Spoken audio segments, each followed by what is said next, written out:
मतदाताओं में मतदान के प्रति जागरूकता लाने को लेकर लगातार प्रयास किए जा रहे हैं। हर चुनाव के पहले मतदाताओं को जागरूक करने के लिए इस तरह के अभियान चलाए जाते हैं।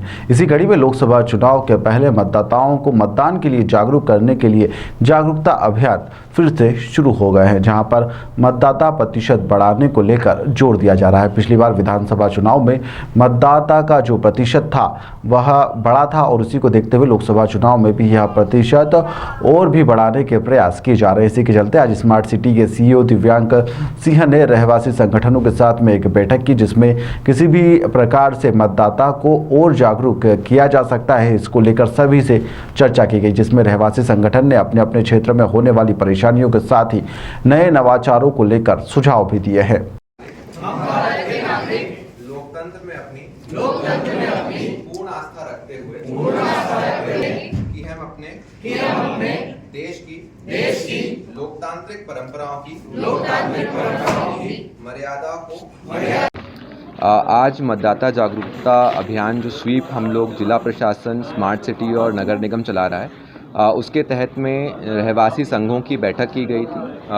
काफ़ी बड़ी संख्या में रहवासी संघों के द्वारा इसमें जो है शिरकत की गई और उन सभी को ये बताया गया कि आगामी लोकसभा चुनाव में जो 13 मई को होने जा रहे हैं इंदौर में, उसमें बढ़ चढ़ के हिस्सा लें और मतदाता जागरूकता में अपना सहयोग दें। पिछली बार भी जब हमने स्वीप प्रोग्राम चलाया था तो बहुत ही अच्छी तरीके से और बहुत ही इनोवेटिव तरीके से सभी रहवासी संघ ने हमारी मदद करी थी। कई अलग कंपटीशन रखना, कई अलग तरीके से मतदाताओं को जागरूक करना, जिस दिन मतदान होता है उस दिन मतदाता गणों को सहयोग करना, उनको फैसिलिटेट करना, ये काम RWS के बहुत अच्छे से किया था। तो उनकी सराहना भी की गई और उनसे अपेक्षा की गई कि आगे आने वाले लोकसभा चुनाव में भी वो काफ़ी बढ़ चढ़ के हिस्सा लेंगे और सबको जागरूक करेंगे।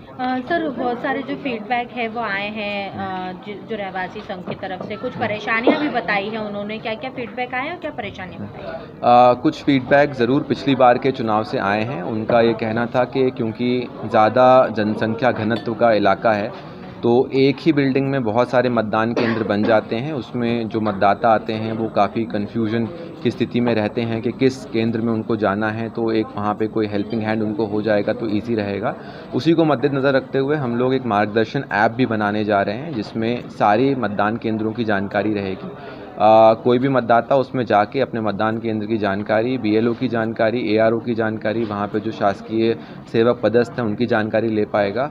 और कोशिश ये भी की जा रही है कि एक वॉलंटियर जो हैं हम लोग अपनी तरफ से प्रोवाइड करें, जो कि कुछ मतदान केंद्रों पे रहेंगे। जैसे पिछली बार जो आदर्श मतदान केंद्र थे उनकी संख्या उनमें रखे गए थे, वैसे ही बाकी मतदान केंद्रों में भी ऐसे वॉलंटियर रखे जाएं जो उनको गाइड कर सकें और चीज़ों के बारे में बताएं। सर, इस बार भी क्या नवाचार किया जाएगा पिछली बार की तरह मतदान केंद्रों पर?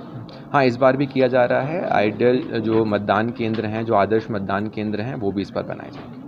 सर, फर्स्ट टाइम वोटर जो है उनमें वोटिंग के प्रति क्यूरियोसिटी बढ़ाने के लिए भी कुछ देखिए, इंदौर मेरे को बताते हुए गर्व हो रहा है कि इंदौर का पिछली बार जो विधानसभा चुनाव हुए थे उसमें वोटिंग परसेंटेज काफ़ी इंक्रीज़ हुआ था और कुछ विधानसभा में जो शहरी हैं उसमें 4% से भी ज़्यादा का मतदान में इंक्रीज़ हुआ था। तो ये काफ़ी सराहनीय है और यंग जो वोटर्स हैं उन सबको इन्वॉल्व करने के लिए कोशिश यही की जाएगी कि उनके कॉलेजेस में जाके, उनके इंस्टीट्यूशंस में जाके उनको जागरूक किया जाए।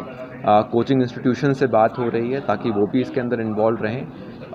जो बाकी एसोसिएशंस हैं, जैसे पिछली बार भी जो ईटरी एसोसिएशंस थे, जो होटल एसोसिएशंस थे, उनसे भी बात हुई थी। उन्होंने भी एक तरीके के कूपन या फिर जो भी मतदान करके आता था उनको किसी तरीके का एक पॉजिटिव सप्लीमेंट देने की बात कही थी। तो इस बार भी हम लोग आशा करते हैं वैसे ही होगा और ज़्यादा से ज़्यादा क्रिएटिव तरीके से सोशल मीडिया को उपयोग करते हुए हम लोग यंग वोटर्स को मतदान के लिए जागरूक करने की कोशिश। कई इलाकों में देखने में आता है। हाँ, जैसे ही हम लोगों को हमारी टीम और प्रशासन की टीम जो है वो घूमती है और जैसे ही पता पड़ता है कि ऐसी कोई भी किसी भी तरीके की मांग है या डिमांड है तो उस पर ज़रूर फोकस करके उसका निराकरण किया